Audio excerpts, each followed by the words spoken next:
Hello વિદ્યાર્થી મિત્રો, કેમ છો બધા? મજામાં છો? મજામાં જ હશો, બરાબર છે? હવે ગયા લેક્ચરની અંદર આપણે શું વાત કરી હતી એ પહેલા કરી દઈએ, કેમ કે ગયો લેક્ચર અને આ લેક્ચર કન્ટિન્યુ છે, બરાબર. લાસ્ટ લેક્ચરની અંદર આપણે બોહરનો પરમાણુ નમૂનો સ્ટાર્ટ કરેલો. બોહરના પરમાણુ નમૂનાની અભિધારણાઓ મેં તમને આપી હતી પાકી કરવા માટે, બરાબર. 4 અભિધારણાઓ તમે ભણ્યા હતા, એ બધાએ પાકી કરી હશે એવી આમ દિલથી આશા રાખું છું, બરાબર. કરો જ છો તમે, મારું માનો છો. પછી આપણે ભણ્યા હતા બોહરના નમૂનાના ફાયદા, જેમાં આપણે 2 ફાયદાઓ પૂરા કર્યા હતા. બોહરે એવું કીધું હતું કે મારો નમૂનો હાઇડ્રોજન જેવી બધી સ્પીસીઝો માટે લાગુ પાડી શકાય છે. એટલે કહેવાનો મતલબ કે 1 ઇલેક્ટ્રોન હોવો જોઈએ, બરાબર. પછી તમે હાઇડ્રોજન લ્યો કે He+ લ્યો કે Li+2 લ્યો, એ કોઈ પણ લ્યો, પણ ઇલેક્ટ્રોન 1 હોવો જોઈએ એની અંદર. તો એના માટે મારો નમૂનો સાચો.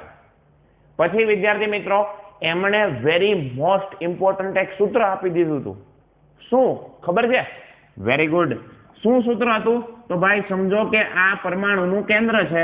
પરમાણુના કેન્દ્રની ફરતે શું આવેલી હોય? કક્ષા આવેલી હોય.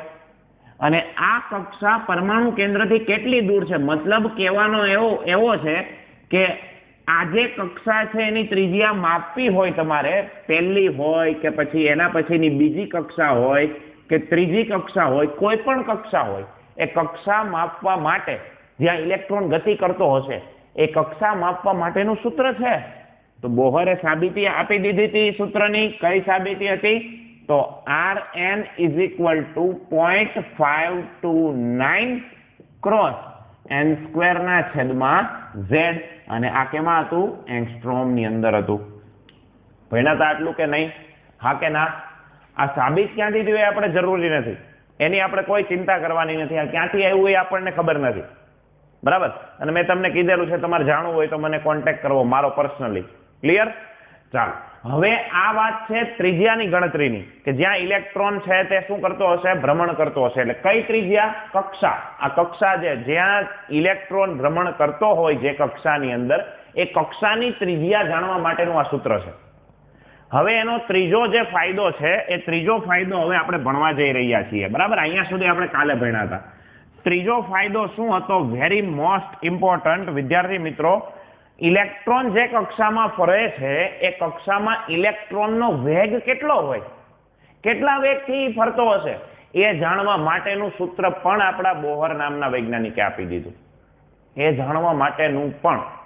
ક્લિયર? પણ એ પહેલા આપણે એક વસ્તુ બાકી રહી ગઈ છે, જરાક હું તમને આ પણ સમજાવી દઉં. સમજો, આની અંદર આપણે રિલેશન લઈએ ત્રિજ્યાનો, તો r ચલે છે શું થશે? r ચલે છે n² થશે, બરાબર. આ તમે દૂર કરી દો, બધા અચળાંક મૂકો. આપણે કેમ ચલે છે ની નિશાની દૂર કરીએ તો બરાબર અને અચળાંક મુકાય, જે અચળ વસ્તુ હોય એવું કંઈક મુકાય.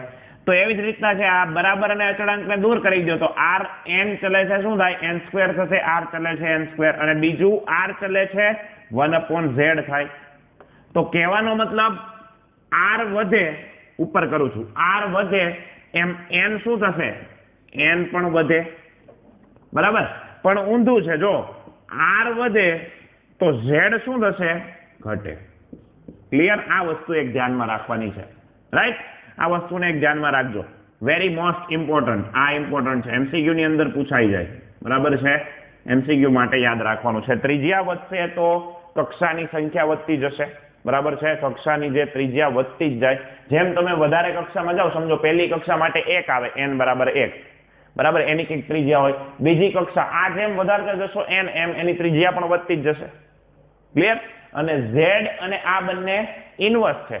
જેમ ત્રિજ્યા વધતી જાય એમ z શું થતો જાય? ઓછો થતો જાય. ક્લિયર? આ વસ્તુ એક ધ્યાનમાં રાખવાની હતી. ચાલો, હવે આપણે જઈએ છીએ આગળ આજના ટોપિક તરફ. નંબર 3, ત્રીજી વાત શું કરી હતી આપણા વૈજ્ઞાનિકે, એ આપણે જોવાનું છે. વિદ્યાર્થી મિત્રો, આપણા જે વૈજ્ઞાનિક છે એ વૈજ્ઞાનિકે એવું કીધું કે ભાઈ તમે ઇલેક્ટ્રોનના વેગની ગણતરી પણ કરી શકો છો. કેની મદદથી? તો આ સૂત્રની મદદથી. v = 2.188 ગુણ્યા 10⁸ લેજો. કેટલી? 2.188 ગુણ્યા 10⁸, અને એને ગુણ્યા શું? તો યાદ રાખજો z/n. શું? z/n। બસ આ જ ભૂલી ના જતા, આ ભૂલી જશો તો બહુ તકલીફ થશે। જો આ અને આની અંદર ભૂલ ના થાય એ ખાસ યાદ રાખજો, બરાબર છે? ઓકે, યાદ રાખજો। ચાલો, એટલે v = વેગ માપવા માટેનું આપણને સૂત્ર આપી દીધું 2.188 ગુણ્યા 10⁸ z/n। અને આ જે વેગ આવશે એ વેગ સેન્ટીમીટર પ્રતિ સેકન્ડમાં આવે છે। કેમાં? સેમી પર સેકન્ડમાં, પણ તમારે યાદ રાખવાનો છે મીટર પ્રતિ સેકન્ડમાં। તો v = કેટલા થઈ જશે? 2.188 ગુણ્યા 10⁶ z/n અને મીટર પ્રતિ સેકન્ડ, બરાબર? આ મારી એક ગણતરી છે કે ભાઈ તમે બધા મીટર પ્રતિ સેકન્ડમાં યાદ રાખો તો વધારે સારું, કેમ કે મીટર પ્રતિ સેકન્ડમાં જ આપણે મોસ્ટ ઓફ જરૂર હોય છે, એટલા માટે, બરાબર છે? તો વેગ કેમાં યાદ રાખશો? મીટર પ્રતિ સેકન્ડમાં।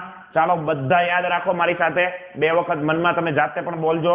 2.188 ગુણ્યા 10⁶ z/n મીટર પ્રતિ સેકન્ડ। ચાલો હવે આવું રિલેશન મને અહીંયા પણ લખાવો, શું થાય? સમજો કે વેગ વધે છે, આપણે પહેલા રિલેશન જ લખી દઈએ। v ચલે છે, શું થઈ ગયું? z। v ચલે છે z, અને બીજું શું થઈ જાય? v ચલે છે 1/n, બરાબર ને? z એટલે પરમાણુ ક્રમાંક અને n એટલે કક્ષાની સંખ્યા, બરાબર ને? જેટલાની કક્ષા હોય એ, પહેલી હોય તો 1 આવે, બીજી હોય તો 2 આવે, ત્રીજી હોય તો 3 આવે, બરાબર છે? આ n છે। તો હવે v ચલે છે z, એનો મતલબ પરમાણુ ક્રમાંક જેમ વધારતા જાય વેગ વધતો જશે। ક્લિયર? બીજી વસ્તુ, વેગ ઘટતો જાય ક્યારે? જ્યારે n ની સંખ્યા વધતી જાય। એટલે આ બંને એકબીજાના ઇન્વર્સ છે। જો ઇન્વર્સ એટલે કહેવાનો મતલબ એક વધે તો એક ઘટે। જો v જેમ વધશે, v ચલે છે શું છે? v ચલે છે z છે, તો કહેવાનો મતલબ v વેગ જેમ વધશે એમ z વધે। એટલે આમ હું બોલું છું એની અંદર તમે ઊંધું મિનિંગ નહીં લેતા, આપણે એમ સ્વાભાવિકપણે બોલી શકીએ કે જેમ જેમ પરમાણુ ક્રમાંક વધતો જાય, બરાબર, પરમાણુ ક્રમાંક જેમ વધતો જશે એમ વેગ, ઇલેક્ટ્રોનનો વેગ શું થતો જશે? વધતો જશે। ક્લિયર? અને બીજી વસ્તુ એવી છે કે v ચલે છે 1/n, તો v વધતો જાય તો n ઘટતો જાય। એટલે આમાં બહુ કન્ફ્યુઝ થતા નહીં, પણ આ આપણે યાદ રાખવાનું તો છે જ, બરાબર છે? આ યાદ રાખવાના છે રિલેશન। આ પણ IMP MCQ ની અંદર પૂછાઈ જાય, બીજું કાંઈ નહીં, MCQ માં પૂછી શકે, બરાબર? v ચલે છે z અને v ચલે છે 1/n, એટલે તમે સૂત્ર યાદ રાખો ને તો એના ઉપરથી ખબર પડી જ જાય। ક્લિયર? ચાલો હવે આના ઉપર એક એક્ઝામ્પલ કરી લઈએ, પછી આપણને વધારે ધ્યાનમાં આવશે। ચાલો એક્ઝામ્પલ છે, લખો। એક્ઝામ્પલ એવું છે વિદ્યાર્થી મિત્રો કે ભાઈ લિથિયમ Li+2 ની પ્રથમ ઉત્તેજિત અવસ્થા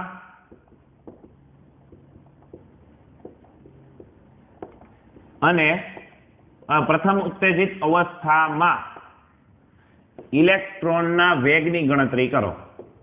વેગની ગણતરી કરો। ચાલો આવો સવાલ પૂછાયેલો છે, શું કરશો? શું ગણવાનું કીધું? ઇલેક્ટ્રોનનો વેગ। તો વેગ માટેનું સૂત્ર છે, હા સર છે, v છે 2.188 × 10⁶ મીટર પ્રતિ સેકન્ડમાં લેવાનો, એટલા માટે, બરાબર છે? ગુણ્યા z/n। ચાલો કોનું છે? Li+2, તો એના માટે z શું થશે? 2.188 ગુણ્યા 10⁶, અહીંયા મીટર પ્રતિ સેકન્ડ આવશે, ગુણ્યા z એટલે શું થાય? Li માટે, લિથિયમ એટલે પરમાણુ ક્રમાંક 3, બરાબર છે? પ્રથમ ઉત્તેજિત એટલે કઈ થાય? કાલે જ શીખવાડેલું, પ્રથમ ઉત્તેજિત એનો મતલબ, યસ યાદ કરો, પહેલી કક્ષા ને ભૂમિ અવસ્થા કહેવાય, પ્રથમ ઉત્તેજિત એટલે બીજી કક્ષા કહેવાય, બરાબર ને? પ્રથમ ઉત્તેજિત એનો મતલબ છે કઈ કક્ષા છે? બીજી કક્ષા। તો બીજી કક્ષા માટે n બરાબર શું લેવાય? 2 લેવાય। ચાલો ભાગાકાર કરશો એટલે તમારો શું આવશે? આન્સર આવી જશે, અને એ આન્સર આવશે એ કેમ આવશે? મીટર પ્રતિ સેકન્ડમાં। આવડશે? ચાલો હજી એક દાખલો ગણી દઈએ આપણે, પછી તમારે જાતે ગણવાના છે। ફોર એક્ઝામ્પલ લખો, લિથિયમ, આપણે લિથિયમની જગ્યાએ લઈ લઈએ છીએ હિલિયમ He+ ની પ્રથમ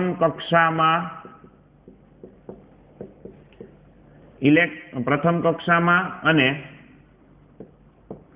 Li2+ ની બીજી ઉત્તેજિત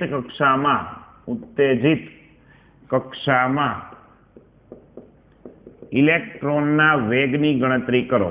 ઇલેક્ટ્રોનના વેગનો ગુણોત્તર મેળવો. તો હવે આ તમારે જાતે ગણવાનો, બરાબર. ગઈકાલે જેવા દાખલા શીખવાડેલા એવા જ છે, ખાલી સૂત્ર અહીંયા ફરે છે. ક્લિયર ને? He પ્લસ ની પ્રથમ કક્ષા એટલે n બરાબર 1 થાય હિલિયમ માટે Z બરાબર 2 થશે. અને પછી Li2 પ્લસ ની બીજી ઉત્તેજિત એટલે ત્રીજી કક્ષા થઈ જાય હો પાછી. એટલે ઉપર આવે 3/3, બરાબર. એટલે તમારી રીતે કરજો, વેગનો ગુણોત્તર શું આવે છે આ તમારે મેળવવાનો. એટલે આ ત્રીજો વેરી મોસ્ટ ઇમ્પોર્ટન્ટ ફાયદો આપણે શીખી ગયા. કયો? ઇલેક્ટ્રોનના વેગની ગણતરીનું સૂત્ર. ક્લિયર? પહેલા આટલું કોપી કરો, પછી આગળ વધીએ.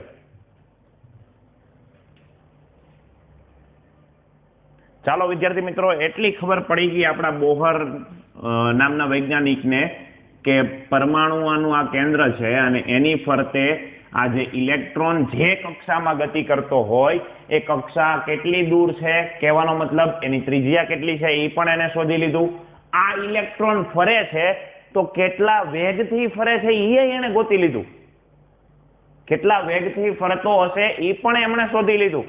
હવે એમને પ્રશ્ન થયો કે ભાઈ આ ઇલેક્ટ્રોન આમ ફરતો હશે, બરાબર, તો ફરતા ફરતા એ એક રાઉન્ડ તો પૂરો કરશે ને? હા, એક રાઉન્ડ તો પૂરો કરે. એવા તો ઘણા બધા રાઉન્ડ એ ફરતો હશે. તો એ એક રાઉન્ડ પૂરો કરતો હશે ત્યારે કેટલો સમય લાગે? વાહ, એવો વિચાર આવ્યો એને કે ઇલેક્ટ્રોન જ્યારે એક ભ્રમણ પૂર્ણ કરે, કયું? એક ભ્રમણ પૂર્ણ કરે ત્યારે લાગતો સમય, પૂર્ણ કરતા લાગતો સમય એ પણ આપણે શોધી શકીએ. કેવી રીતના? તો એને વિચાર્યું, જો કેવી રીતના. આ એક ચક્કર પૂર્ણ કરતા લાગતો આપણે સમય શોધવાનો છે, એટલે આપણે શોધવાનો છે t, બરાબર. શું શોધવાનો છે? t. હવે તમે નાના હતા ત્યારે એક સૂત્ર ભણ્યા છો સમય શોધવા માટેનું. એક સૂત્ર હતું વેગ બરાબર અંતરના છેદમાં સમય. 9માં લગભગ આવતું, મને ખ્યાલ છે ત્યાં સુધી. આવું કઈ આવતું કે નહીં? વેગ બરાબર અંતરના છેદમાં સમય. તો સમયને સૂત્રનો કરતા બનાવો તો સમય બરાબર આવું લખી શકીએ કે ભાઈ અંતરના છેદમાં વેગ થાય. આવું એ વૈજ્ઞાનિકને ખબર હતી, બરાબર. બોહર નામના વૈજ્ઞાનિકને ખબર હતી કે ભાઈ આવું થાય. તો એણે શું કર્યું? અંતર કેટલું કાપે છે એ જોયું. તો આ અંતર કેટલું કાપે? એક પરિભ્રમણ પૂર્ણ કરે. કક્ષા કેવી હોય? ગોળાકાર. કક્ષા કેવી હશે? ગોળાકાર. તો જ્યારે કોઈ એક વ્યક્તિ અહીંયાથી ચાલુ કર્યું હોય, સમજો આ ગોળ છે મારી સામે, ગોળ, તો એને અહીંયાથી ચાલુ કર્યું હોય અને આમ ફરીને પાછો ન્યા આવે તો એક પરિભ્રમણ પૂર્ણ કર્યું એવું કહી શકાય. અને એ એક પરિભ્રમણ એટલે કેટલું અંતર કાપ્યું? તો એના પરિઘ જેટલું, વર્તુળના પરિઘ જેટલું. અને પરિઘ એટલે કેટલું થાય? તો 2πr જેટલું અંતર કાપ્યું એવું કહી શકીએ દેશી ભાષામાં. આ કેટલું હોય? તો આ હોય 2πr. કેટલું હોય? 2πr. કેટલું અંતર હોય? 2πr જેટલું. ક્લિયર? તો એના ઉપરથી એને સૂત્ર મૂકી દીધું ભાઈ. t = શું થાય? તો અંતર કેટલું છે? કેટલું અંતર કાપે? 2πr. કેમ કે આપણે એક ભ્રમણ માટે શોધવું છે, બરાબર. એના છેદમાં આપણે શું લઈ લઈએ? એના છેદમાં લઈ લઈએ આપણે વેગ એટલે v છે. તો આપણને મળી ગયો આ સૂત્ર એક નવું. વેગ તો તમે ગણી જ શકો અથવા વેગ આપેલો હોય. તો આવું પણ પૂછી શકે, બરાબર ને, કે ઇલેક્ટ્રોનને એક ભ્રમણ કરતા કેટલો સમય લાગશે? ક્લિયર? આવું પણ પૂછી શકે, એટલે ધ્યાન રાખજો, બરાબર છે. આ એક વસ્તુ આપણે શીખી ગયા. ચાલો આગળ હજી હું તમને એમ કહું કે ભાઈ એક સેકન્ડમાં થતા ભ્રમણની સંખ્યા શોધો. ભ્રમણની સંખ્યા. તો જ્યારે આવું પૂછાય 1 સેકન્ડમાં થતા ભ્રમણની સંખ્યા, ત્યારનું સૂત્ર શું થાય? તો ત્યારનું સૂત્ર એવું થાય 1/t. આના વ્યસ્તને 1 સેકન્ડમાં થતા ભ્રમણની સંખ્યાને તમે આવર્તકાળ પણ કહી શકો, બરાબર છે. અને આવર્તકાળ એટલે આનું વ્યસ્ત કરી નાખો એટલે 1/t થઈ ગયું.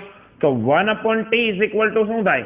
t = આ થાય તો 1/t એટલે એનું ઊંધું v/2πr, બરાબર. એક આ સૂત્ર પણ થઈ જશે. એટલે આ બંને સૂત્ર તમારે યાદ રાખવાના છે. આને રિલેટેડ દાખલા આવશે ત્યારે આપણે વાત કરશું, બરાબર. કેમ કે આ એટલા બધા ઇમ્પોર્ટન્ટ નથી. એટલે આને રિલેટેડ જ્યારે દાખલા આવશે ત્યારે આપણે આની વધારે ડિટેલમાં ચર્ચા કરશું. પણ અત્યારે પહેલા આટલું જોઈ જાઓ, પછી હવે અગત્યના સૂત્ર ચાલુ થાય છે, એને આપણે અલગથી જ ભણવાના છીએ, બરાબર. એટલે પહેલા આટલું કોપી કરો, પછી આગળ વધીએ. ચાલો હવે આગળના મુદ્દા તરફ આપણે જઈએ છીએ. આગળનો ફાયદો જે હતો એ છે જુદી જુદી કક્ષાઓમાં ઇલેક્ટ્રોનના ઉર્જાની ગણતરી. પહેલા તો એને ત્રિજ્યાની કહી દીધું કેટલી દૂર હશે, ત્રિજ્યા તમે ગણી શકશો, તમે ઇલેક્ટ્રોનનો વેગે ગણી શકશો, પછી એ ઇલેક્ટ્રોન જે પૂર્ણ કરતા લાગતો સમય છે એ પણ તમે ગણી શકશો. હવે બોહરે એ પણ કહી દીધું કે તમે જુદી જુદી કક્ષામાં ઇલેક્ટ્રોનની ઉર્જા કેટલી છે ને એ પણ ગણી શકશો. એટલે આ એમનો ફાયદો છે. શું આપણે ભણવાના છીએ? નંબર 5, જુદી જુદી કક્ષામાં ઇલેક્ટ્રોનના ઉર્જાની ગણતરી. કોની? ઉર્જાની ગણતરી. હવે આપણે કરવાના છીએ વાત ઇલેક્ટ્રોનની ઉર્જાની. કેટલી ઉર્જા ધરાવતો હશે, કઈ કક્ષામાં હશે તો એની ઉર્જા કેટલી હશે એની આપણે વાત કરવાની છે. ચાલો સૌથી પહેલા મને એવું કહો, બરાબર? સમજતા જજો એકદમ સરળ રીતે અને એકદમ ધ્યાનપૂર્વક, કેમ કે આખું ફિઝિક્સને રિલેટેડ છે. કેમેસ્ટ્રીના સર હવે ફિઝિક્સ ભણાવવાના છે, જોજો કેવી રીતના ભણાવે છે. ચાલો, આ છે આપણું કેન્દ્ર, બરાબર છે? પરમાણુ કેન્દ્ર. એની ફરતે આ છે કક્ષા. ક્લિયર એટલું? અહીંયા ઇલેક્ટ્રોન હશે. હવે આ ઇલેક્ટ્રોનની ઉર્જા કેટલી હશે એ મારે ગણવું છે. એવું બોહરે વિચાર્યું હતું. અત્યારે આપણે વિચારવાનું છે. ધારી લ્યો કે આપણે બધા બોહર છીએ, બરાબર? બોહરે વિચાર્યું આની ઉર્જા કેટલી હશે, તો એ ભાઈ વિચાર્યું કે ભાઈ એની ઉર્જા બે ઉર્જા જેટલી હોય. એક તો આ ફરે છે, બરાબર, ઇલેક્ટ્રોન, તો એની પાસે ગતિ ઉર્જા હશે. હા, હોવી જોઈએ. બીજું આ ફરે છે ને આઘો પાછો ક્યાંય નથી જાતો. આઘો પાછો એટલે અંદર નથી વયો જતો ને છટકી નથી જાતો. તો એની વચ્ચે કાંઈક એક ફોર્સ લાગતું હોવું જોઈએ. મેં તમને કીધું હતું જ્યારે ભણાવ્યું હતું ત્યારે કે એમની વચ્ચે એક સ્થિર વિદ્યુતીય આકર્ષણ બળ લાગે. કયું લાગે? સ્થિર વિદ્યુતીય આકર્ષણ બળ. એટલે એ જે ઉર્જા છે એ ઉર્જાને કહેવાય પોટેન્શિયલ એનર્જી, સ્થિતિ ઉર્જા. સમજો છો શું? બોહરે એવું વિચાર્યું મારે આની ઉર્જા ગણવી છે, તો હું કેવી રીતના ગણીશ? તો એને વિચાર્યું કે આની પાસે બે પ્રકારની ઉર્જા હોય. એક તો એ ભ્રમણ કરે છે એટલે કઈ ઉર્જા હોય? ગતિ ઉર્જા, કેમ કે એ ગતિ કરે છે. અને ઈ આની સાથે જોડાયેલો છે, એના કેન્દ્ર સાથે છટકી નથી જતો, નથી અંદર ગરી જતો. તો એનો મતલબ એમની વચ્ચે પણ આકર્ષણ બળ હોય અને એ આકર્ષણ બળ એટલે સ્થિતિ ઉર્જા. તો આની પાસે ટોટલ ઉર્જા કેટલી હશે મને કહો તો? સમજા ને? ગતિ ઉર્જા પ્લસ સ્થિતિ ઉર્જા જેટલી. એટલે આપણા બોહરે એવું વિચાર્યું કે આની પાસે ટોટલ એનર્જી કેટલી હોય? ટીઈ. હવે જોજો હું આ લખું છું એ બધું ધ્યાનથી સમજજો. ટીઈ એટલે ટોટલ એનર્જી, કુલ ઉર્જા, બરાબર? કેટલી હોય? હમણાં જ મેં તમને કીધું એના પાસે ઇલેક્ટ્રોન પાસે બે પ્રકારની ઉર્જા હોય. કઈ? એક પોટેન્શિયલ એનર્જી, પોટેન્શિયલ એનર્જી એટલે સ્થિતિ ઉર્જા હોય, કેમ કે આની સાથે જોડાયેલો છે. એટલે પહેલી કઈ ઉર્જા હોય? Potential energy, PE. બીજી કઈ ઉર્જા હોય? કાઇનેટિક એનર્જી, કેમ કે એ ગતિ કરે છે એટલે એની પાસે ગતિ ઉર્જા હોવાની. એટલે પીઈ પ્લસ બીજી કઈ હોય? કેઈ. ચાલો, આટલું ક્લિયર થઈ ગયું. હવે આગળ વધીએ. પીઈ એટલે કેટલી, એનું મૂલ્ય શું? પોટેન્શિયલ એનર્જીનું મૂલ્ય. તો વિદ્યાર્થી મિત્રો, પોટેન્શિયલ એનર્જીનું મૂલ્ય હું તમને ગણતા શીખવાડું છું, ધ્યાનમાં રાખજો, બરાબર છે? અહીંયા આપણે આ શીખવાનું છે. સમજો, ઉદાહરણ તરીકે આપણી પાસે ફિઝિક્સની અંદર એક રૂલ છે. શું રૂલ છે? તો સમજો કે ભાઈ આ એક વીજભાર છે અને અહીંયા એક બીજો વીજભાર છે. આ બંને વીજભાર વચ્ચે લાગતી પોટેન્શિયલ એનર્જીનું મૂલ્ય કેટલું હોય? તો એના માટેનો એક નિયમ છે. કેટલું હોય? આ એક વીજભાર છે, બરાબર? વીજભાર. અને અહીંયા પણ એક વીજભાર છે. આ વીજભારને નામ આપીએ આપણે Q1, આ વીજભારને નામ આપીએ આપણે Q2. Q1 અને Q2 ખાલી નામ આપેલા છે, સમજો તમે ખાલી. 12માં એ ફિઝિક્સના સર મસ્ત ભણાવશે. અત્યારે કેમેસ્ટ્રીના સર પાસે ભણી લ્યો મસ્ત રીતે. Q1 અને Q2 છે, આ બંને વીજભારો છે. આ બંને વીજભારો વચ્ચેનું અંતર r છે. કેટલું છે? આ અંતર r. તો એમના વચ્ચે લાગતી જે પોટેન્શિયલ એનર્જીનું મૂલ્ય છે એ કેટલું હોય? તો K × Q1 × Q2 ના છેદમાં r જેટલું હોય. કેટલું હોય? આટલું હોય. પોટેન્શિયલ એનર્જીનું મૂલ્ય કેટલું હોય? આટલું. બે વીજભારો વચ્ચે જે આ પોટેન્શિયલ એનર્જી લાગે છે, સ્થિર વિદ્યુતીય આકર્ષણ બળ, જેને પોટેન્શિયલ એનર્જીનું મૂલ્ય કહેવાય, એ કેટલું હોય? તો K એટલે અચળાંક, આ બંનેના વીજભારના ગુણાકાર જેટલું અને એના છેદમાં r. હવે આના ઉપરથી તમને લઈ જાઉં છું અહીંયા. જોજો હવે અહીંયા આ ઇલેક્ટ્રોન અને આમાં બે વીજભારો છે જ. કયા? એક છે ઇલેક્ટ્રોન અને એક છે આપણું કેન્દ્ર. ચાલો ફરીથી દોરી દઉં છું અહીંયા. આ આપણો ઇલેક્ટ્રોન છે અને અહીંયા આપણું કેન્દ્ર છે જોજો. તો આ એક વીજભાર છે કેમ કે કેન્દ્રની અંદર કયો વીજભાર હોય? હા, કયો? ધન વીજભાર. અહીંયા કયો વીજભાર હોય? ઇલેક્ટ્રોન છે એટલે ઋણ વીજભાર. તો જો બંને વીજભારો થઈ ગયા આની જેમ, આ Q1 અને Q2. તો અહીંયા એક છે આ ધન વીજભાર અને એક છે ઋણ વીજભાર. તો આના ઉપરથી પોટેન્શિયલ એનર્જીનું મૂલ્ય શું લખી શકું હું તમને એ સમજાવવા માંગુ છું. PE શું લખી શકું? એક તો K લખી શકું, હા એ તો અચળ હોય. Q1 લખી શકું. Q1 એટલે શું? એનો વીજભાર. અહીંયા Q1 એટલે સમજો કે ધારો કે ઇલેક્ટ્રોન છે. શું છે? ઇલેક્ટ્રોન. તો ઇલેક્ટ્રોન પર વીજભાર કયો હોય? યાદ કરો, ઇલેક્ટ્રોનનો વીજભાર તમને યાદ જ છે. ઇલેક્ટ્રોન પરનો વીજભાર -1.6 × 10⁻19 કુલમ્બ હોય. હા કે ના? તો હું આને ધારો કે Q અત્યારે ધારી લઉં, સોરી E ધારી લઉં છું. શું ધારી લઉં છું? E ધારી લીધું મેં. મૂલ્ય નહીં હો, મૂલ્યને નથી ધારતો. 1.6 × 10 આ નિશાનીને નથી ધારતો. 1.6 × 10⁻19 રકમને આપણે E કહી દીધું. તો આ ઇલેક્ટ્રોન પર વીજભાર કેટલો થયો? -E જેટલો. સમજાય છે? હું કહું છું કઈ થોડો ઘણો ટપ્પો પડે છે એમ કીધું મેં તમને. જો આપણે આવી રીતના લખવું છે Q1 અને Q2. તો Q1 એટલે ઇલેક્ટ્રોન ધારી લીધા અને Q2 એટલે કેન્દ્ર ધારી લીધા. ચાલો અહીંયા લખી દો. આ ઇલેક્ટ્રોન છે અને આ કેન્દ્ર છે. હવે આ Q1 એટલે ઇલેક્ટ્રોન પરનો વીજભાર કેટલો હોય? વીજભાર તો ઇલેક્ટ્રોન ઉપર વીજભાર હોય E બરાબર -1.6 × 10⁻19 જેટલો. માઇનસ નિશાનીને અત્યારે ધ્યાનમાં ના લ્યો, આના બરાબર તમે E ધારી લ્યો. E તો આના બરાબર -E કહેવાય. ઇલેક્ટ્રોન પર વીજભાર કેટલો હોય? -E. એટલે હું Q1 બરાબર શું લખી શકીશ? -E લખી શકીશ. આટલું ક્લિયર થઈ ગયું? એટલે આપણે અહીંયા લખીએ ચાલો -E. હવે આપણે બીજું શું છે? બીજો વીજભાર Q2 એટલે શું છે? Q2 એટલે કેન્દ્ર છે. તો કેન્દ્રમાં શું હોય મને કહો? કેન્દ્રમાં હોય પ્રોટોન. શું હોય? પ્રોટોન. કેટલા પ્રોટોન હોય ભાઈ? આપણને ખબર નથી. કેટલા પ્રોટોન હોય તો આપણને નથી જ ખબર, બરાબર. પણ આપણે ધારો કે ધારી લઈએ એક પ્રોટોન છે. કેટલા પ્રોટોન? એક. તો એ એક પ્રોટોન ઉપર વીજભાર કેટલો હોય? Q2 એટલે તો વીજભાર થાય. વીજભાર કેટલો હોય? તો ભાઈ વીજભાર હોય +1.6 × 10⁻19 જેટલો. બરાબર ને? +1.6. અહીંયા માઇનસ હોય, ખાલી એટલો જ ફરક છે ઇલેક્ટ્રોન પ્રોટોનની અંદર. તો આના બરાબર હું શું લખી શકું? પ્લસ નિશાની ધ્યાનમાં ન લ્યો. આના બરાબર તો E લખી શકાય. આપણે ધારેલું જ છે ને આ E. તો એક પ્રોટોન હશે તો વીજભાર કેટલો હોય? E જેટલો, +E જેટલો. સમજો 2 પ્રોટોન છે કેન્દ્રમાં તો 2E જેટલો.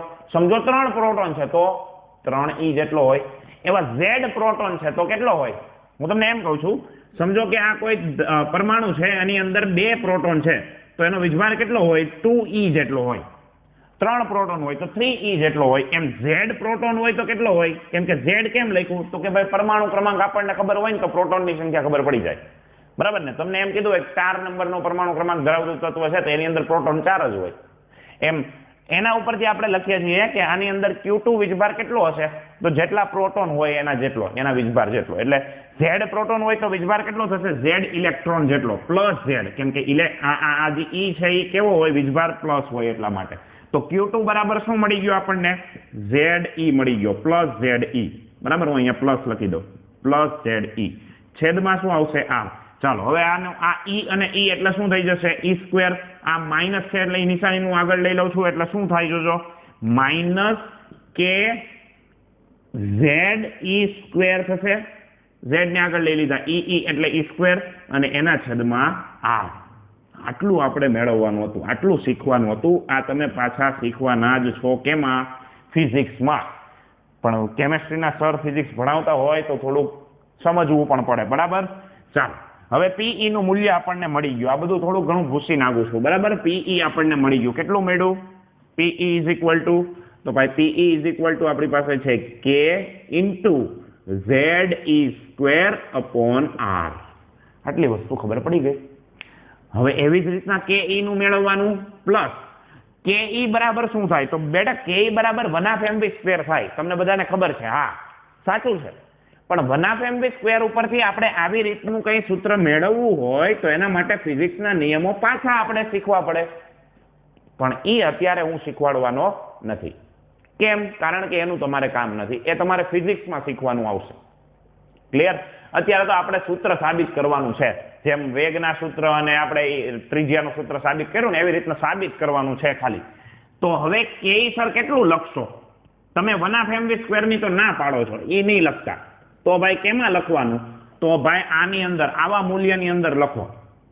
તો જુઓ બેટા, એક વસ્તુ ત્યાં ધ્યાનમાં રાખો, ત્યાં નોટ લખી રાખો કે ફિઝિક્સ મુજબ, ફિઝિક્સમાં ધોરણ 12માં તમે ભણશો, ધોરણ 12માં તમને ભણાવવામાં આવશે કે પોટેન્શિયલ એનર્જી કાઇનેટિક એનર્જીનું મૂલ્ય કે નું મૂલ્ય પી ના મૂલ્ય કરતા અડધું હોય છે. પીઈ ના આગળ લખજો, કેવા મૂલ્ય કરતા? ઋણ મૂલ્ય કરતા. આ ખાસ વેરી મોસ્ટ ઇમ્પોર્ટન્ટ. કે નું મૂલ્ય પીઈ ના ઋણ મૂલ્ય કરતા અડધું હોય છે. એટલે કહેવાનો મતલબ એવો છે કે કે બરાબર માઇનસ પીઈ ના છેદમાં 2 આવું થાય. બરાબર? આ વેરી મોસ્ટ ઇમ્પોર્ટન્ટ સૂત્ર, અને સૂત્ર છે એટલે હું સાઈડમાં એને લખીશ જ, તમારે યાદ રાખવાનું જ છે. બરાબર? ત્યાં નોટ ખાસ લખી રહ્યો, પહેલા નોટ લખી નાખો. આ ભૂસું છું ત્યાં સુધીમાં. ચાલો, શું નોટ છે? નોટ એવી છે, નોટ NOTE, બરાબર ને? શું? તો ભાઈ કે નું મૂલ્ય પીઈ ના ઋણ મૂલ્ય કરતા કેવું હોય છે? અડધું હોય છે. અડધું હોય છે. અને એના ઉપરથી શું લખશો તમે? અડધું હોય છે. એટલે કહેવાનો મતલબ કે ભાઈ kinetic energy is equal to minus potential energy by 2. ક્લિયર? ચાલો, હવે મને એવું કહો, તમે આમાં શું લખી શકશો? અહીંયા હવે આ તો શીખવાનું હતું કે નું મૂલ્ય કેટલું હોય? માઇનસ પીઈ બાય 2 જેટલું. આના ઋણ મૂલ્ય કરતા અડધું. તો આનું ઋણ મૂલ્ય તો આપણી પાસે છે જ, પોટેન્શિયલ એનર્જીનું. કેટલું? કે ZE²/r. એના કરતા અડધું હોય, એના ઋણ મૂલ્ય કરતા અડધું. એનો મતલબ છે 1/2, અને આનું મૂલ્ય કે ZE²/r. સમજા? કેમ ત્યાં માઇનસ નું આવ્યું? બેટા, ગતિ ઉર્જા કોઈ દી માઇનસ હોય? ગતિ ઉર્જા હોય માઇનસ કોઈ દિવસ? ના હોય. કોઈ આપણે ચાલતા હોઈએ તો એમ કહી શકું હું આ -2 વેગથી ગતિ કરે છે? કોઈ દિવસ ના હોય. ગતિ ઉર્જા કોઈ દિવસ નેગેટિવ હોય નહીં. ક્યારેય નહીં અને ક્યારેય નહીં. 3 વખત બોલી ગયો. ગતિ ઉર્જા કોઈ દિવસ નેગેટિવ ન હોય. બરાબર? આ એક સૂત્ર આપણે યાદ રાખવાનું છે, વેરી મોસ્ટ ઇમ્પોર્ટન્ટ. બરાબર? આ ઇમ્પોર્ટન્ટ આપણને પહેલામાં પણ આપેલું જ છે, નથી આપેલું પેમ્પલેટમાં, એટલે તમે આ નોટ્સ ડાઉન કરી રાખજો. પોટેન્શિયલ કાઇનેટિક એનર્જીનું મૂલ્ય પોટેન્શિયલ એનર્જી કરતા અડધું હોય. ચાલો, હવે આ મળી ગયું આપણને. હવે આ જુઓ તો કાંઈ સિમિલારિટી દેખાય છે બેયનામાં? શું તમે જોઈ શકો છો? મને કહો. ચાલો, શું આવશે સર જવાબ? આમાંથી કોઈ બ્રિલિયન્ટ સ્ટુડન્ટ મને જવાબ આપે? મનમાં તો આપો, આમ તો નથી આપી શકવાના. ચાલો, આ મૂલ્ય છે એ આખું છે, એમાંથી આ અડધું બાદ કરવાનું છે. કહેવાનો મતલબ આ આખાને આપણે -1 કહી દઈએ. આ -1 છે, એમાંથી આ જે છે એ શું છે? પ્લસ અડધું છે. તો માઇનસ આખામાંથી અડધું જાય તો કેટલું વધે? માઇનસ અડધું વધે. કેટલું વધે? -1/2 કે ZE²/r જેટલું વધે. કેટલું વધે? -1/2 કે ZE²/r. એટલે હું આને વ્યવસ્થિત લખી દઉં છું. જો આવું થશે. TE ઇઝ ઇક્વલ ટુ શું થાય? તો TE ઇઝ ઇક્વલ ટુ આ માઇનસ હતું એમાંથી આ વયું ગયું એટલે -1/2 કે ઇન્ટુ ZE²/r થશે. રાઈટ? હા કે ના? સમજા કે નહીં? ઓકે, એટલે આ ટોટલ એનર્જીનું મૂલ્ય આપણને મળી ગયું. હવે આ ટોટલ એનર્જીનું મૂલ્ય તમે જુઓ તો પોટેન્શિયલ એનર્જીના મૂલ્ય કરતા અડધું છે. હા સર, અડધું છે. તો આપણે તમે આવી રીતના લખી શકો. ચાલો, અહીંયા મને લખાવો. શું થશે? જો ટોટલ એનર્જી બરાબર શું થાય? ટોટલ એનર્જી બરાબર શું લખાવી શકશો મને? આના કરતા અડધું લાગે છે. બરાબર?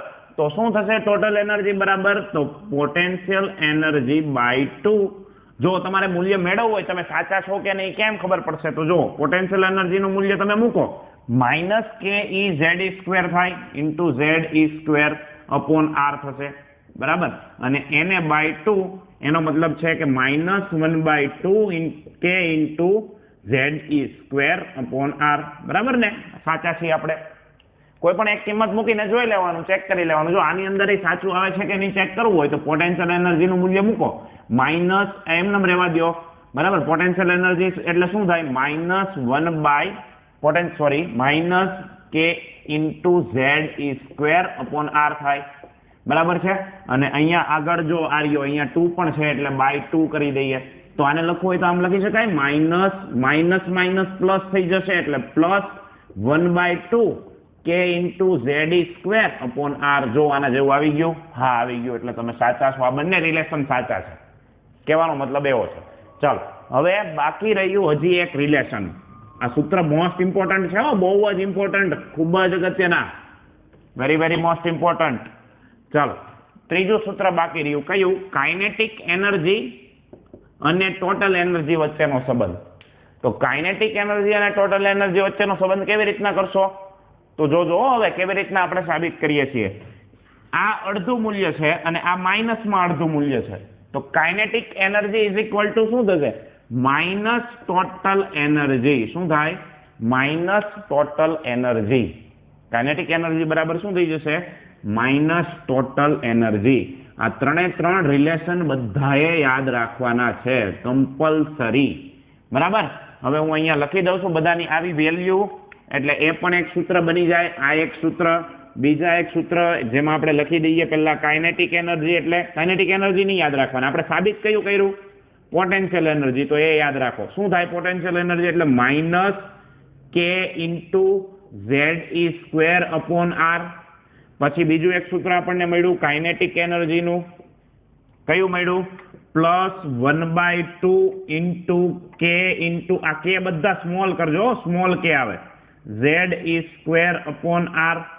અને ત્રીજું ટોટલ એનર્જીનું મળ્યું T is equal to -1/2 K into Z E square upon R, બરાબર? જેમાં ઝેડ એટલે પરમાણુ ક્રમાંક અને આર એટલે ત્રિજ્યા છે. કેમ યાદ રાખવાનું? એક વખત આવો ક્વેશ્ચન પૂછાયેલો છે. શું ક્વેશ્ચન પૂછાયેલો છે? તો પોટેન્શિયલ એનર્જી અને ત્રિજ્યા વચ્ચેનો સંબંધ. પોટેન્શિયલ એનર્જી જેમ વધારો એમ ત્રિજ્યા ઘટતી જાય. ક્લિયર છે? એટલે આવા રિલેશન પૂછાઈ શકે છે, એટલા માટે કહું છું. એટલે આ બંને વસ્તુ પહેલા કોપી કરો, એને મગજમાં બેસાડો. નથી ખબર પડતી પાછો લેક્ચર જોવો, પાછો રિપીટ કરીને જોવો, રિવાઇન્ડ કરીને, પણ આ સમજો તો આગળનું ખબર પડશે.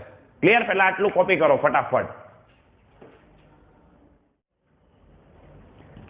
ચાલો, કોપી થઈ ગયો હશે, બરાબર? એકદમ સરસ રીતના સમજી ગયા છો આટલે સુધીનું. આ સૂત્ર પણ આ બાજુ હતા, એ પણ તમે બધાએ પરફેક્ટલી સમજ્યા છો. હવે આપણે આગળ વધીએ છીએ. ક્લિયર? હજી સૂત્ર નથી આવ્યું, ઉર્જાનું સૂત્ર આવ્યું જ નથી હજુ તો આ બધી સાબિતી લાવીએ છીએ. ઉર્જાનું સૂત્ર હવે આવશે.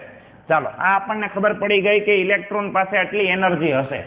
તો હવે વિદ્યાર્થી મિત્રો આપણે મૂકીએ છીએ કે અને આર ની કિંમત મૂકતા. ચાલો, કે અને આર ની કિંમત મૂકતા. હવે તમને પ્રશ્ન થશે, સર કે ની કિંમત નથી, આર ની કિંમત. તો બેટા એ આપણે જરૂર નથી.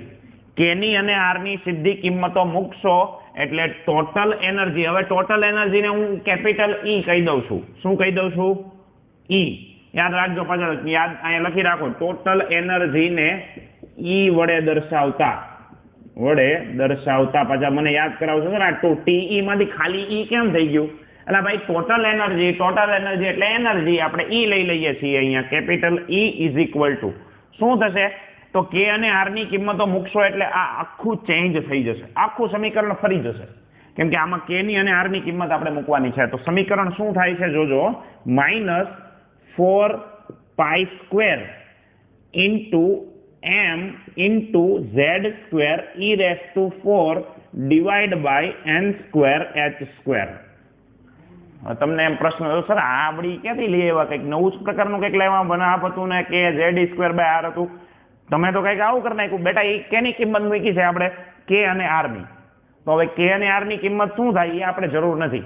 એ પહેલેથી તમે સમજાવો, જ્યારે ડિરાઈવ કરેલું હોય ને સમીકરણ ત્યારે આપણને ખબર પડે કે અને આર ની કિંમતો શું હોય. એટલે આપણે સીધું જ ટોટલ એનર્જી બરાબર આપણને આ બે કિંમત મૂકતા શું મળી ગયું 4π² m z² e⁴ n² h². આ સૂત્ર મળી ગયું. આ આપણા માટે ખૂબ જ એટલે ખૂબ જ કામનું છે. આ સૂત્ર તમારે યાદ રાખવાનું છે. કેમ થશે? યાદ રાખી શકશો નહીં? હજી આને સહેલું બનાવી દઉં? ચાલો આપણે સહેલું બનાવી દઈએ. હજી આને થોડુંક સહેલું બનાવીએ. પણ યાદ રાખજો, યાદ તો રાખવું જ પડશે. આ તમને હું ઉર્જા માટેનું સહેલું બનાવી દઈશ, પણ આ તો ફરજિયાત બધાએ યાદ રાખવાનું છે. બધાએ 5 વખત લખવાનું આવી રહ્યું. આ સૂત્ર યાદ રાખવાનું છે. આ કામનું છે. અમુક વખતે દાખલાઓ પૂછાઈ શકાય છે આમાંથી. એટલે બરાબર. જો હવે આમાં 4 ની કિંમત તો અચળ જ રહેવાની. પાઈ ની કિંમત અચળ જ હોય. કેટલી હોય? 3.14. એમ એટલે કોનું દળ? આપણે કોની અત્યારે બધી માથાકૂટ કરીએ છીએ? માથાકૂટ ઇલેક્ટ્રોન માટે કરીએ તો કોનું દળ હોય? એમ એટલે ઇલેક્ટ્રોનનું દળ. ઈ ફિક્સ હોવાનું. ઝેડ ફિક્સ ના હોય. બરાબર. ઝેડ ફિક્સ હોય નહીં. કેમ કે આખો નમૂનો આપણે જે સાબિત કરીએ છીએ હાઇડ્રોજન અને હાઇડ્રોજન જેવી સ્પીસીઝ માટે છે. એટલા માટે જો ફક્ત હાઇડ્રોજન હોત તો ઝેડ બરાબર 1 લઈ શકત. તો તમે ઝેડ નો લખો તો ચાલે. પણ અત્યારે આપણે જે વાત કરીએ હાઇડ્રોજન સિવાયની સ્પીસીઝ માટે પણ છે. ઈ ની કિંમત ફિક્સ હોય. ઇલેક્ટ્રોન પરનો ચાર્જ કોઈ દિવસ ફરવાનો નથી. એ તો ફિક્સ જ હોવાનો. કેટલો હોય?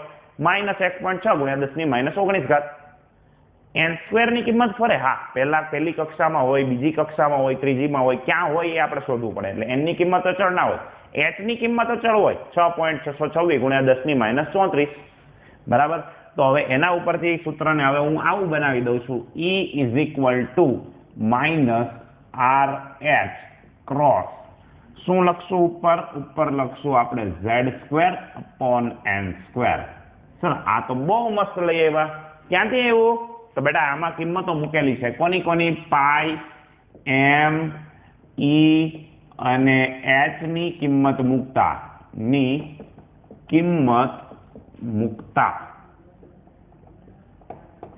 ઈ કિંમત મૂકશો એટલે આ કંઈક મળે છે. અને આ RH એટલે બીજું કંઈ નથી. RH નામના વૈજ્ઞાનિકે આ ડિરાઈવ કર્યું હતું. એટલે આને કહેવાય છે રીડબર્ગ અચળાંક. શું કહેવાય? રીડબર્ગ અચળાંક. અને રીડબર્ગ અચળાંકની કિંમતો કેટલી હોય તો ઈ આપણે યાદ રાખવાની છે. જો રીડબર્ગ અચળાંક તમારે એનર્જીને કેમાં ગણવી છે એના ઉપર ડિપેન્ડ કરશે. આ રીડબર્ગ અચળાંકની કિંમત તમારે એનર્જીને કેમાં ગણવી છે? બરાબર. તમારે જો એનર્જીને ઇલેક્ટ્રોન વોલ્ટમાં ગણવી હોય તો ઈ કિંમત કેટલી થઈ જાય ખબર છે? -13.36 ગુણ્યા z² ઉપર છેદમાં n² અને ઇલેક્ટ્રોન વોલ્ટ પ્રતિ પરમાણુમાં. જો ઉર્જા તમારે ઇલેક્ટ્રોન વોલ્ટ પ્રતિ પરમાણુમાં ગણવી હોય તો રીડબર્ગ અચળાંકની કિંમત કેટલી થઈ જાય? -13.36 ગુણ્યા z² ના છેદમાં n². આવી રીતના લખો ને એટલે પાછા અટવાવ નહીં. z² ના છેદમાં n². ક્લિયર? એટલું સમજી ગયા? ચાલો હવે બીજી વાત કરીએ. તમારે એ ઉર્જાને જૂલમાં લખવી છે તો એની કિંમત કેટલી થાય છે? 13.36 નહીં હો બેટા, 1 મિનિટ. 13 આપણે અહીંયા લઈ લઈએ. 13.6 થશે. આ એક ખાસ ધ્યાન રાખજો. આ સૂત્ર છે ને મેક્સિમમ યુઝ કરવાનું થશે. એટલે 13.6 ગુણ્યા z² / n². એના પછીની આપણે વાત કરીએ. જો તમારે જૂલ પ્રતિ પરમાણુમાં જોતી હોય તો -2.18 ગુણ્યા 10 - 18 -2.18 ગુણ્યા 10 - 18 z² / n² ગુણાકાર z² / n². અને આ જે ઉર્જા આવી જૂલ પ્રતિ કેમાં આવી? પરમાણુમાં આવી. ચાલો હજી તમારે ઉર્જા જોતી છે કિલો કેલરી પર મોલમાં.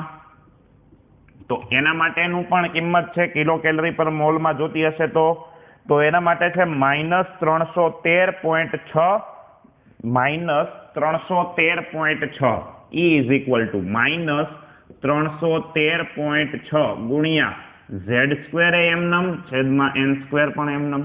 અહીંયા n² છે. કેમ ભૂલી જાવ છો? ચાલો હજી તમારે બીજા એક એકમમાં કિલો જૂલ પ્રતિ મોલમાં જોતી હોય ઉર્જા તો E બરાબર છે -1312 ગુણ્યા n² ના છેદમાં z². ઊંધું લખાઈ ગયું. z² ના છેદમાં n². જો આ એક ભૂલ નહીં કરતા. બરાબર છે? મારી જેમ એટલે આ બધા એકમમાં ઉર્જા આવશે. હવે ઉર્જાનું સૂત્ર આપણને મળી ગયું છે. ઉર્જાનું સૂત્ર છે આ રહ્યા 4 તમારે કેમાં જોતી છે તો મેક્સિમમ આપણે આનો યુઝ કરવાનો થશે આ રહ્યા આ સમીકરણનો -13.6 Z²/n² ઇલેક્ટ્રોન વોલ્ટ પર પરમાણુ. અત્યાર સુધીની જે વાત કરતા હતા ને કે જુદી જુદી કક્ષામાં ઇલેક્ટ્રોનની ઉર્જા શોધવા માટેનું સમીકરણ, તો એ આ રહ્યું બચ્ચો. જેમ વેગની અંદર અને જેમ ત્રિજ્યાની અંદર કેવું ફટ દેખાનું મળી ગયું હતું કોઈ સાબિતી વગરનું. આમાં થોડીક સાબિતી આવી છે એટલા માટે તમે થોડુંક ટેન્શન લ્યો છો. પણ વિદ્યાર્થી મિત્રો લેક્ચર રિપીટ કરો. હું જે પોઝ લઉં છું હમણાં બહાર નીકળી જઈશ, આ તમને યાદ કરવા માટે કહીશ, ત્યારે એને સરખી રીતે સમજો. ક્લિયર? ચાલો હવે એક વસ્તુને સમજી લ્યો. અહીંયા આ જે ઋણ મૂલ્ય છે એ એવું દર્શાવે છે, ઉર્જાનું ઋણ મૂલ્ય શું દર્શાવે છે? તો વિદ્યાર્થી મિત્રો ઉર્જા છે એ ઋણ એટલા માટે છે, સમજો કે કહેવાનો મતલબ આ છે એ પરમાણુનું કેન્દ્ર હશે, આ ઇલેક્ટ્રોનની કક્ષાઓ છે, જુદી જુદી કક્ષાઓ. જ્યારે ઇલેક્ટ્રોન અનંત અંતરે હશે, સમજો આમાં કોઈ કક્ષામાં નથી ને ઇલેક્ટ્રોન આ ધારો કે આપણું અનંત અંતર છે, અનંત અંતરે હોય છે, તો અનંત અંતરે એની ઉર્જા કેટલી હોય? 0 હોય. આટલું વસ્તુ એક યાદ રાખજો. અનંત અંતરે ઇલેક્ટ્રોનની ઉર્જા 0 હોય છે. કેટલી હોય? 0 હોય છે. એટલે જ્યારે E ઇન્ફિનિટિવ આવે ને ત્યારે સીધું મગજમાં જ બેસાડી દેવાનું. શું? તો કે ભાઈ 0. અનંત અંતરે થોડો કાંઈ હું જોવા જવાનો એની ઉર્જા કેટલી હોય, એની ઉર્જા 0 હોય, ધારી લેવાનું. સાબિત કરેલું છે વૈજ્ઞાનિકોએ અને આપણે સ્વીકારી લેવાનું. બરાબર? E ઇન્ફિનિટિવ કેટલી હોય? 0. હવે અનંત અંતરેથી જ્યારે એ કેન્દ્ર તરફ આવતો હશે ત્યારે શું? અનંત અંતરેથી જ્યારે કેન્દ્ર તરફ આવે એટલે પહેલા બધી 12ની કક્ષાઓ આવવાની. બરાબર છે? આ હજી એક વધારી દઉં. આ 4થા નંબરની કક્ષા, 3જા નંબરની, અહીંયા n = 4 કહેવાય, 3 કહેવાય, 2 કહેવાય અને 1 કહેવાય. ક્લિયર? તો પહેલા એ ઇલેક્ટ્રોન ડાયરેક્ટ થોડો પહેલી કક્ષામાં જવાનો, એ પહેલા 12ની કક્ષામાં આવે. એટલે પહેલા 4માં આવે, પછી 3માં આવે, પછી 2માં આવે, પછી 1માં આવે. બરાબર? ત્યારે એ કેન્દ્રની પાસે નજીક પહોંચી શકે. અનંત અંતરેથી આવે છે ને, એમાં તો હજી 4ની પછી 5, 6, 7, 8, 9, 10 બધી કક્ષાઓ હોવાની. એટલે એ જ્યારે નજીક આવશે ત્યારે n નું મૂલ્ય શું થતું જાય? યસ, વિચારો.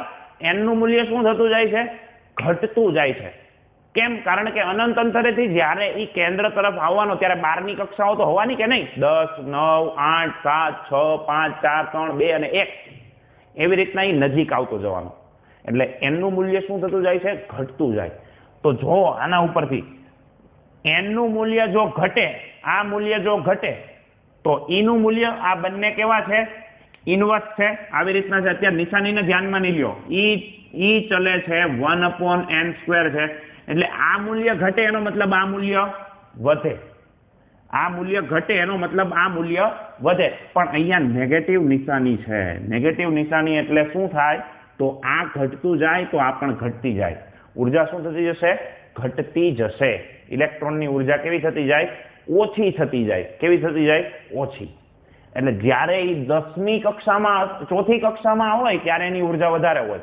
હજી એ નજીક આવ્યો એટલે 3જી કક્ષામાં આવ્યો એટલે n ઘટ્યો ને, 4માંથી 3 થયો, n ઘટ્યો, તો n ઘટે તો E પણ શું થાય? ઘટે. હજી એનાથી નજીક આવો એટલે n ઘટ્યો તો E શું થાય? ઘટે. કેમ કે E ચલે છે -1/n² છે. એટલે n નું મૂલ્ય ઘટે તો E નું મૂલ્ય પણ ઘટે. એટલે ઋણ મૂલ્ય ઘટતું જાય. ક્લિયર થાય છે? ચાલો પહેલા આટલું ઉતારો, પછી આગળની વાત કરવાની છે એની આપણે વાત કરીએ. ચાલો વિદ્યાર્થી મિત્રો, હવે આપણે દાખલા ગણવાના છે. સૂત્ર તમે પાકા કરેલા જ છે.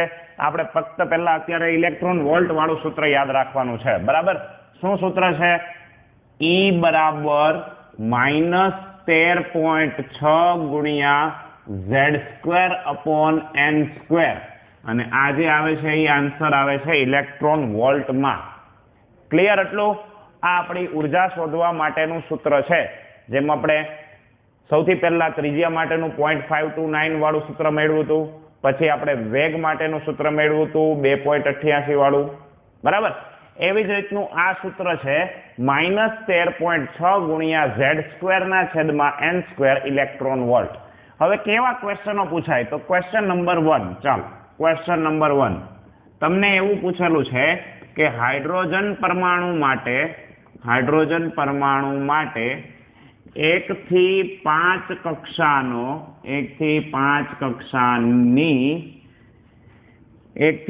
કક્ષાની ઉર્જા ગણો. ચાલો આવો ક્વેશ્ચન પૂછાયેલો છે. હાઇડ્રોજન પરમાણુ માટે 1 થી 5 કક્ષાની ઉર્જા ગણો. તો સૌથી પહેલા પરમાણુ છે હાઇડ્રોજન માટે આપણે પહેલી કક્ષા માટે વાત કરીએ તો પહેલી કક્ષા માટે n બરાબર શું થાય 1. n બરાબર 1 થાય એટલે E બરાબર શું થશે કયો મને? આપણે E1 લખી દઈએ. E1 બરાબર શું થાય તો -13.6 એને ગુણ્યા z² upon n², અને z² એટલે કેટલા થશે? z² upon n² જ લખો. ચાલો ને પછી અહીંયા લખાવો મને -13.6 z² એટલે કેટલી થાય? z² એટલે 1 નો વર્ગ કરો એટલે 1 જ આવે. 1 છેદમાં શું આવશે? n એટલે કોનો વર્ગ? 1 નો જ વર્ગ એટલે શું આવે? 1. એટલે તમારો આન્સર આવશે -13.6 બરાબર ઇલેક્ટ્રોન વોલ્ટ. ચાલો n બરાબર 2 હોય તો શું થાય? n બરાબર 2 માટે સૂત્ર તો આનું આ જ રહેશે બરાબર.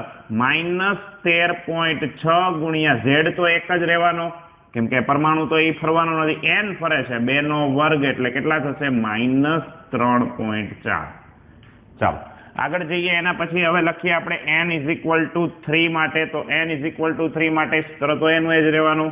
અહીંયા -13.6 ગુણ્યા 1/3 નો વર્ગ એટલે 9 આવશે. 9 આવશે એટલે તમારો આન્સર આવશે -1.51 બરાબર છે. ચાલો આગળ લખીએ. એના પછી n = 4 માટે. n = 4 માટે સૂત્ર એનું એ જ રહેશે -13.6 ગુણ્યા 1/3 નો વર્ગ એટલે 3 ની જગ્યાએ શું આવશે? ચોથી કક્ષા એટલે 4 નો વર્ગ થાય 16. ભાગાકાર કરશો એટલે તમારો આન્સર આવશે 0.85.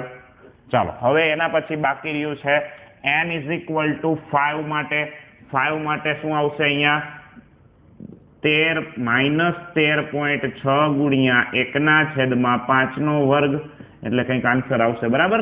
યાદ કરજો જરાક શું આવે છે? -0.37 સમથિંગ આવે છે. ક્લિયર? ચાલો જે આવે પછી તમારે મૂકી દેવાનો. હવે કહેવાનો મતલબ શું છે એ સમજજો. ચાલો જો હવે આપણે સમજવાનું શું છે તો જોજો. આ આપણું પરમાણુનું કેન્દ્ર છે. આ શું છે? આપણા પરમાણુનું કેન્દ્ર. હવે આ એની પહેલી કક્ષા રાઈટ. કેટલામી કક્ષા? પહેલી કક્ષા. એના પછી આપણે દોરીએ એની બીજી કક્ષા. ચાલો એના પછી એની દોરું છું હું ત્રીજી કક્ષા. પછી આવે છે ચોથી કક્ષા અને લાસ્ટ એના પછીની આમાં દોરી દઉં 5મી કક્ષા. ચાલો આપણો પરમાણુ થઈ ગયો બહુ મોટો. પહેલી n બરાબર 1 છે ત્યારે ઉર્જા મને લખાવો કેટલી છે? -13.6 n બરાબર 1 માટે. n બરાબર 2 માટે ઉર્જા કેટલી છે? -3.4. સર તમને તો યાદ છે? હા યાદ જ હોય બરાબર. 1 થી 4 1 થી 5 યાદ રાખવાની. ચાલો પછી ત્રીજાની અંદર -1.51, ચોથાની અંદર -0.85 અને પાંચમાની અંદર આપણે ફિક્સ લખી જ દઈએ -0.54. 0.54 આવશે બરાબર છે. -0.54. ચાલો ક્લિયર? હવે સમજો. હવે હમણાં જ આપણે વાત કરી હતી જો અહીંયા E અને N ની હું હમણાં વાત કરતો હતો તમને કે જેમ ઇલેક્ટ્રોન નજીક આવતો જશે એમ આનું મૂલ્ય ઓછું થતું જશે. તો અહીંયા -54 છે, -0.85, -1.51 કિંમત વધે છે પણ ઋણ મૂલ્ય ઘટે છે. અને ઋણ મૂલ્ય જ્યારે ઘટતું હોય ત્યારે એનો મતલબ શું થાય? ઋણ મૂલ્ય ઘટે છે એટલે આ નાનું બનતું જાય છે, ઉર્જા ઓછી થતી જાય છે. ક્લિયર? હવે મેં તમને કીધું હતું જો આગળ બોહરે કીધું કે જ્યારે એને અંદરની કક્ષામાંથી બહારની કક્ષામાં જવું હોય ત્યારે ઉર્જા મેળવવી પડે અંદરમાંથી બહારમાં જવું હોય ત્યારે. એટલે કહેવાનો મતલબ આના કરતા આની ઉર્જા વધારે, એના કરતા આની વધારે, એના કરતા આની વધારે, આની વધારે, આની વધારે, વધારે વધારે વધારે એમ ઇન્ફિનિટીવે પહોંચી જશે ત્યારે ઉર્જા કેટલી થઈ જશે? 0. સમજો છો? લાઈટ થાય છે મગજમાં? -13.6 મોટા કે -3.4 મોટા? -3.4. તો હવે ત્રીજો મુદ્દો યાદ કરો.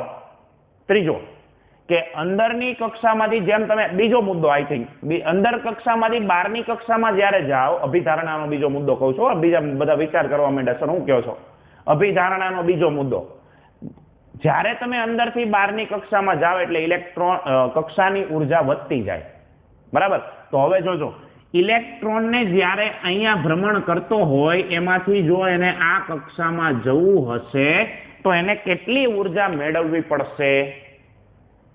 કેટલી ઉર્જા લેવી પડશે?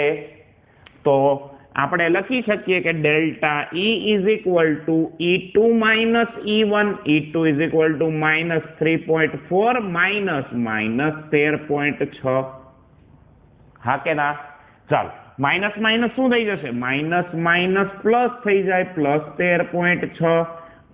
બાદબાકી કરો, 13.6 માંથી તમે બાદ કરો 3.4. ચાલો, 2 0 અને 1 એટલે કેટલી ઉર્જા આવે છે? 10.2 ઇલેક્ટ્રોન વોલ્ટ. આટલી ઉર્જા ઇલેક્ટ્રોનને મેળવવી પડે. હવે સેન્ટેન્સ યાદ કરો, મેં તમને કીધું હતું એનાથી વધારે નહીં, એનાથી ઓછી નહીં, એક્ઝેક્ટ આટલી જ ઉર્જા એ મેળવે તો અને તો જ એ આમાંથી આ બીજી કક્ષાની અંદર જઈ શકે. હવે સમજાય છે થોડું ઘણું? બોહરે અભિધારણાઓ આપી છે એના ઉપરથી આ બધું, બરાબર? કેટલી ઉર્જા એને મેળવવી પડે? 10.2 ઇલેક્ટ્રોન વોલ્ટ. તો અને તો જ એ બીજી કક્ષા, પહેલીમાંથી બીજી કક્ષામાં જઈ શકે. આ n બરાબર 1 છે એટલે પહેલી કક્ષા કહેવાય, n બરાબર 2 એટલે બીજી કક્ષા કહેવાય. તો તમને કોઈ આંખ મીચીને બંધ કરીને એવું કહે કે હાઇડ્રોજનના ઇલેક્ટ્રોન માટે પહેલી કક્ષામાંથી બીજી કક્ષામાં જવું હોય તો કેટલી ઉર્જા મેળવવી પડે? 10.2 ઇલેક્ટ્રોન વોલ્ટ. હવે તમને એવું પૂછવામાં આવે કે હાઇડ્રોજનના ઇલેક્ટ્રોન માટે આપણે એવું લખીએ, હાઇડ્રોજનના ઇલેક્ટ્રોન માટે ત્રીજી કક્ષામાંથી બીજી કક્ષામાં આવવું હોય, બીજી કક્ષામાં ઇલેક્ટ્રોન આવે ત્યારે કેટલી ઉર્જા મુક્ત થાય? જો આ પ્લસ છે ને, પ્લસ આ 10.2 પ્લસ છે, એનો મતલબ ઉર્જા આપવી પડે. જો અહીંયા નેગેટિવ મૂલ્ય આવ્યું હોત તો એનો મતલબ ઉર્જા છૂટી પડે છે. જો આના કેસની અંદર, આ કેસમાં એવું થશે, ત્રીજી કક્ષામાં ઇલેક્ટ્રોન છે, ત્રીજી એટલે આપણી આ કક્ષા, આમાંથી એને આવવાનું છે બીજી કક્ષા એટલે અહીંયા આવવાનું છે, આમાંથી ઠેકડો મારીને અહીંયા આવશે. તો વધુ ઉર્જામાંથી ઓછી ઉર્જામાં આવે તો ઇલેક્ટ્રોન શું કરે? ઉર્જાને મુક્ત કરે. તો હમણાં જો નેગેટિવમાં આવશે, ડેલ્ટા E બરાબર શું લખશો તમે? ક્યાંથી એને કેમાં આવવું છે? ત્રીજી માંથી બીજીમાં. એટલે તમે શું લખશો? E2 માઇનસ E3, બરાબર? જ્યાંથી જેમાં આવવું હોય, ડેલ્ટા E ની અંદર લખવામાં ખાસ ધ્યાન રાખજો. E2 માઇનસ E1 કહેવાનો મતલબ પહેલામાંથી બીજામાં આવ્યો. ક્યાંથી ક્યાં? પહેલામાંથી બીજામાં. તો જ્યાં આવે એ પહેલા લખવાનું, જ્યાં આવે તે પહેલા, અને ક્યાંથી આવ્યો એ બાદ કરવાનું, બરાબર? ચાલો, હવે ક્યાંથી આવે છે? ત્રીજી માંથી બીજીમાં આવે છે. તો શું થશે? ત્રીજી માંથી બીજીમાં આવતો હોય તો ચાલો, E2 ની કિંમત કેટલી થાય? E2 એટલે -3.4 માઇનસ E3 ની કિંમત કેટલી છે? -1.51. ચાલો, માઇનસ માઇનસ શું થઈ જશે? પ્લસ, એટલે -3.4 પ્લસ 1.5, 51 એટલે 5 લખી દઈએ આપણે. તો 1.5 પ્લસ છે, -3.4 છે, શું થાય? શું જવાબ આવે? 1.9. કેટલો આવે? -1.9. બરાબર છે? હા કે ના? ઓકે, ચાલો. હવે આ -1.9 ઇલેક્ટ્રોન વોલ્ટ આવ્યા, એ શું આવ્યું?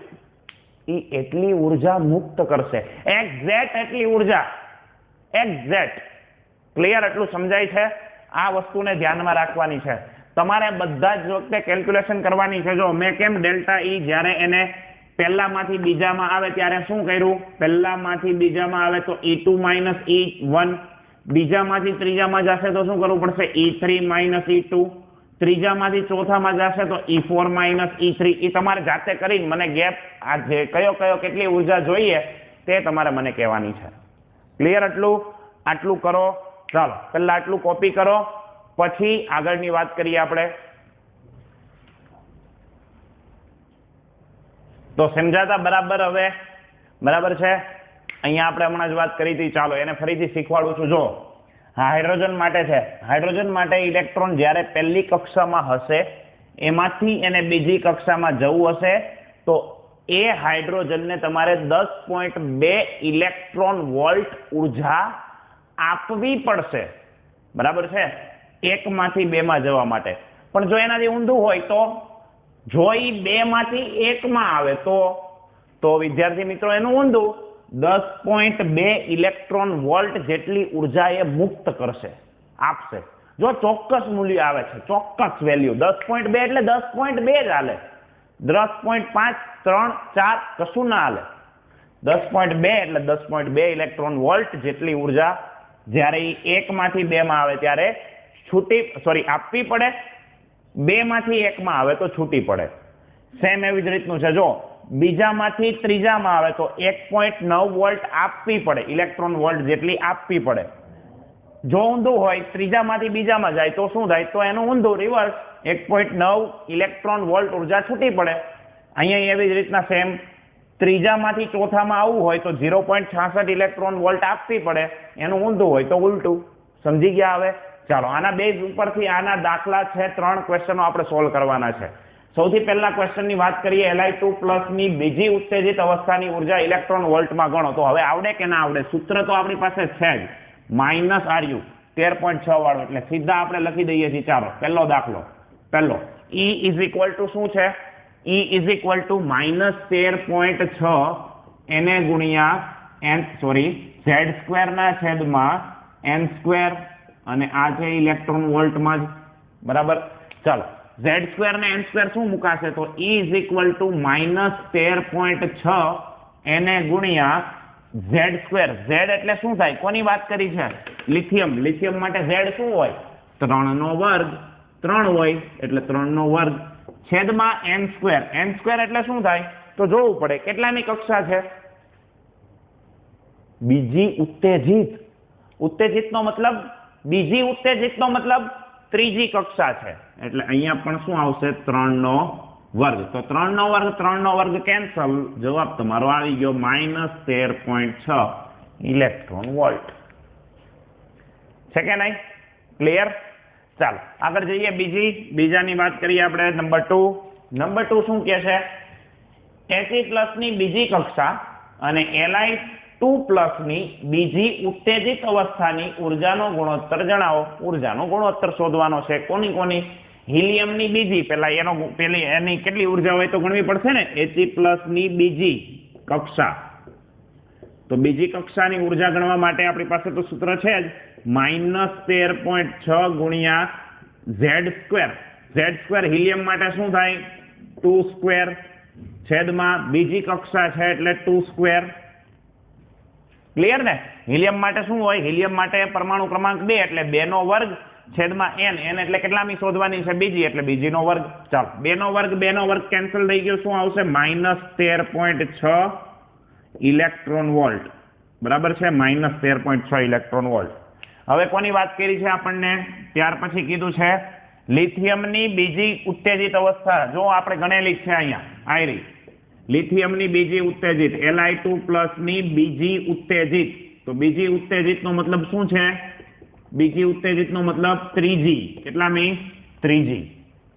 ક્લિયર ને? આ સમજો. બીજી ઉત્તેજિત કેટલો આવે છે? -13.6 ઇલેક્ટ્રોન વોલ્ટ. જો આયરો આવેલો જ છે. ચાલો હવે ગુણોત્તર લઈ લ્યો. હિલિયમ માટે -13.6 ઇલેક્ટ્રોન વોલ્ટ છેદમાં આ He+ છેદમાં Li2+ ઇઝ ઇક્વલ ટુ, આમાંય -13.6 eV, તો ઉડી જાય. જવાબ શું આવી જશે? 1. આવડશે કે નહીં? છે ને? એકદમ ઈઝી. ચાલો આ રીતનો દાખલો બીજો. ત્રીજા દાખલાની વાત કરીએ હવે. He+ ની પ્રથમ કક્ષામાંથી ઇલેક્ટ્રોનને બીજી કક્ષામાં મોકલતા ઉર્જા આપવી પડશે કે છૂટી પડશે? ચાલો હવે આ તમારે મને સમજાવવાનું છે. શું થશે મને કહો. પહેલા આ બંને કોપી કરી દો, પોઝ કરીને ફટાફટ. ચાલો આગળ જઈએ. કોપી થઈ ગયો હશે. બીજાની વાત કરી દઈએ આપણે. આની શું કીધું છે જુઓ તો, તમને એમ કીધું છે, તમને સામો સવાલ પૂછેલો છે, હિલિયમ છે એની પ્રથમમાંથી બીજી કક્ષામાં ઇલેક્ટ્રોનને મોકલવાનો છે. આ હિલિયમનું ન્યુક્લિયસ છે, બરાબર. આ એની પહેલી કક્ષા, આ એની બીજી કક્ષા. આ હિલિયમનું ન્યુક્લિયસ હો, આ પાછા કક્ષા નહીં ગણતા ક્યાંય. હવે આ છે n બરાબર 1 અને આ છે n બરાબર 2. તો આપણને બોહરે એવું કીધું જ છે કે જ્યારે અંદરની કક્ષામાંથી ઇલેક્ટ્રોન બહારની કક્ષામાં આવે ત્યારે ઉર્જા આપવી પડે. તો જો પ્રથમ કક્ષામાંથી ઇલેક્ટ્રોનને બીજી કક્ષામાં મોકલતા ઉર્જા આપવી પડશે કે છૂટી પડશે? આપવી પડશે, આપવી પડે. ક્લિયર? કેટલી? તો એ ગણવું પડે ભાઈ. આની પહેલી કક્ષાની ઉર્જા કેટલી હોય, બીજી કક્ષાની ઉર્જા કેટલી હોય, તો એ ગણવી પડે આપણે. તો આપણને આપેલો છે હિલિયમ He+ માટે n બરાબર 1 કક્ષાની ઉર્જા. ચાલો શું કરશો? E બરાબર -13.6 ગુણ્યા Z². Z એટલે શું થાય? Z એટલે 2 નો વર્ગ એના છેદમાં n એટલે 1 નો વર્ગ. 2 નો વર્ગ કેટલો થાય? 4 એટલે -13.6 ગુણ્યા 4. શું જવાબ આવશે? 6 ચોક 24, 24 નો 4 વધી પડી 2, 3 ચોક 12, 13 14 નો ચોગડો વધી પડી 1, 4 એકા 4 ને 1 54.4 ઇલેક્ટ્રોન વોલ્ટ આવશે. કેટલી આવશે? 54.4 ઇલેક્ટ્રોન વોલ્ટ. ચાલો આવી ગઈ એટલી. ક્લિયર? આ પહેલી કક્ષાની ઉર્જા છે. કેટલી છે? 54.4. હવે આપણે વાત કરીએ કોની? એ ભૂલ કરેલી છે. આ પહેલી કક્ષાની નથી, n બરાબર આપણે પહેલી કક્ષાની જ છે. જો ભૂલ નથી, બરાબર છે. હું અહીંયા n જોતો હતો એટલા માટે. ઓકે, રેડી જ છે, ઓકે જ છે, સાચું છે. ચાલો પછી વાત કરીએ He+ માટે n = 2 ની ઉર્જા. ચાલો n = 2 માટે E -13.6 ક્રોસ Z શું લેવાય? 2 નો વર્ગ છેદમાં n શું લેવાય? 2 નો જ વર્ગ, કેમ કે n બરાબર 2 છે. તો 2 નો વર્ગ અને 2 નો વર્ગ બંને કેન્સલ થઈ જશે. શું આવશે? -13.6 ઇલેક્ટ્રોન વોલ્ટ. મળી ગઈ બંને. જો અહીંયા માઇનસમાં છે, -54.4. ચાલો શું કરશો હવે?